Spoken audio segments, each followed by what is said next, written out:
Welcome back साथियों। मैं आप सभी का एक बार और हमारे यूट्यूब चैनल में हार्दिक स्वागत करता हूं। यदि अभी तक आपने हमारे चैनल को सब्सक्राइब नहीं किया है तो चैनल को सब्सक्राइब कर दें, बेल आइकन को प्रेस कर दें ताकि नई वीडियोस की अपडेट आपको मिलती रहे। आज का विषय मैं लेकर आया हूं हिंदी साहित्य या हिंदी की ग्रामर। ये हिंदी साहित्य की ग्रामर किसी भी क्लास के लिए बहुत महत्वपूर्ण है और किसी भी एग्ज़ाम के लिए आपके लिए बहुत महत्वपूर्ण है। जो आपकी वार्षिक परीक्षा होती है, अर्धवार्षिक, प्री बोर्ड, त्रैमासिक, सभी परीक्षाओं के लिए ये कवि परिचय आपका आईएमपी है। आज मैं लेकर आया हूँ आपका कवि परिचय। इस कवि परिचय के माध्यम से मैं आपको ये बताने वाला हूँ कि आपकी परीक्षा में यदि आपके अध्याय या हिंदी में 10 कवि है तो दसों कवि के अलग अलग परिचय याद करने की ज़रूरत नहीं है। एक ट्रिक लेकर आया हूँ कि इस प्रकार से हमें कॉमन परिचय इसको बोलते हैं, और वो भी कवि का। अगले वीडियो में, अगले सेगमेंट में आपको मैं लेखक का परिचय लेकर आऊँगा और बताऊँगा कि किस प्रकार से उसको लिखना है। क्योंकि यहाँ पर एग्ज़ाम में आपका आता है, जैसे आपका सूरदास या 2 कवि आते हैं, दोनों कवि में से एक का चयन करना होता है। तो हम सूरदास का लिखते हैं और सूरदास का जैसे कवि का नाम और यहाँ पर हमने लिख दिया सूरदास। और सूरदास की आपका प्रश्न में ऐसा आएगा, सूरदास की निम्न बिंदु के आधार पर कवि परिचय दीजिए।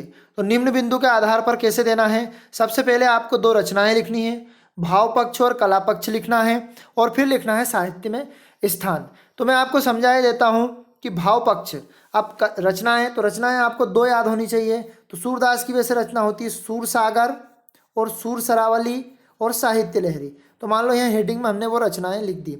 अब इसके बाद, रचना के बाद हम बढ़ते हैं भाव पक्ष पर। तो भाव पक्ष में हम देखते हैं, तो इस वीडियो में मैं हिंदी साहित्य के कवि परिचय को समझा रहा हूँ, और इसी प्रकार के आपको ग्रामेटिकल वीडियो जो कि आपकी बोर्ड एग्जाम में आने वाले हैं वो वीडियो देखने हैं तो हमारी प्लेलिस्ट बनी हुई है हिंदी साहित्य की ग्रामर, उसमें जाकर आप सारे वीडियो देख सकते हैं, और इसी प्रकार के सभी विषय के सारे वीडियो मैं आपको देता रहूँगा। तो भाव पक्ष आपको मैं समझा देता हूँ, आप सभी समझ गए होंगे। जैसे 10 कवि है, कोई सा भी कवि का एक नाम दे दिया, उन आपको केवल याद करना है उन कवियों की रचनाएं। यदि वो रचनाएं आपको आती है तो सारा का सारा कवि परिचय आपका कंप्लीट हो जाएगा और 4 अंक आपको प्राप्त हो जाएंगे। अब हम देखते हैं भाव पक्ष। तो आप यानी कि यदि सूरदास के बारे में लिख रहे हैं तो सूरदास जी, है ना। आप युगांतकारी व्यक्तित्व के धनी हैं, आप भाव जगत के सम्राट माने जाते हैं, भाव पक्ष में लिख रहे हैं इसलिए। आपकी रचनाओं में धार्मिक, सामाजिक एवं देश प्रेम, राष्ट्रता आदि के भाव का सागर लहराता है। मतलब जो भी कवि हैं उन कवि के बारे में बड़ा चढ़ाकर इसमें बात कही गई है कि आप युगांतकारी व्यक्तित्व के धनी हैं, और लगभग सभी कवियों में ये भावनाएं होती है। आपकी रचनाओं में धार्मिक एवं सामाजिक राष्ट्रता का भाव मिलता है और सागर लहराता है। आपने लोक सेवा को माध्यम बनाकर या माध्यम मानकर आपके काव्य की रचना की। आपके काव्य में कल्पना का आवेश, छंदों की स्वच्छता के भाव का उल्लेख मिलता है। यह इसका भाव पक्ष हो गया। अब यहाँ पर इस भाव पक्ष को आप केवल याद कर लें और यही भाव पक्ष सभी कवियों के बारे में लिखना है। अब हम कला पक्ष की बात करते हैं। तो कला पक्ष में आपकी भाषा सरल, सुबोध, स्पष्ट, ये आपको कॉमन हो गई।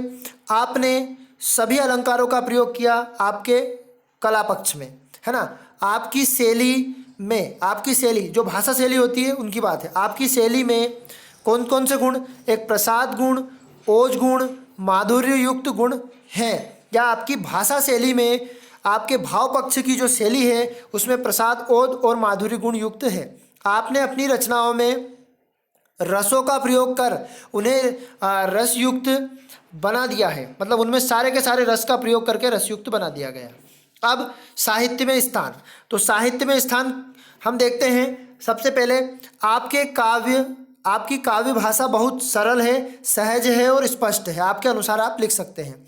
आपकी काव्य भाषा में नारी के प्रति सम्मान का भाव मिलता है। आपने अधिक से अधिक ब्रज भाषा का प्रयोग किया है, और आपका नाम हिंदी साहित्य में स्वर्ण अक्षरों से अंकित है।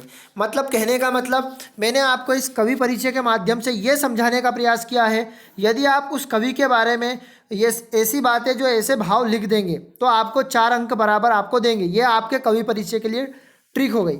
इस वीडियो में हमने कवि परिचय को समझा। कवि परिचय में क्या क्या रचनाएं हमने समझी। किसी भी कवि होगा तो कोई से भी कवि की 2 रचनाएं लिखनी है, भाव पक्ष लिखना है, कला पक्ष लिखना है और साहित्य में स्थान। और ये हर एक कवि के बारे में आप ऐसा लिख सकते हो, क्योंकि ये पूरी सभी कवियों में ये चीज़ें कॉमन होती है। इसीलिए हमने इस कवि परिचय का नाम दिया है कॉमन कवि परिचय या कवि परिचय की याद रखने की ट्रिक। तो इस वीडियो में हमने कवि परिचय समझा, अगले वीडियो में हम लेखक परिचय समझेंगे। वीडियो यदि आपको हमारा पसंद आया हो तो हमारे वीडियो को लाइक कीजिए, चैनल पर नए हैं तो चैनल को सब्सक्राइब कीजिए, बेल आइकन को दबाना ना भूलें ताकि नए वीडियोस की अपडेट आपको मिलती रहे। और इसी प्रकार के वीडियो की लिंक मैं आपको डिस्क्रिप्शन में प्रोवाइड कर दूंगा या फिर प्लेलिस्ट में जाकर आप देख सकते हैं। तो जल्द मिलते हैं आपसे नए वीडियो में। जय हिंद साथियों, टाटा बाय बाय।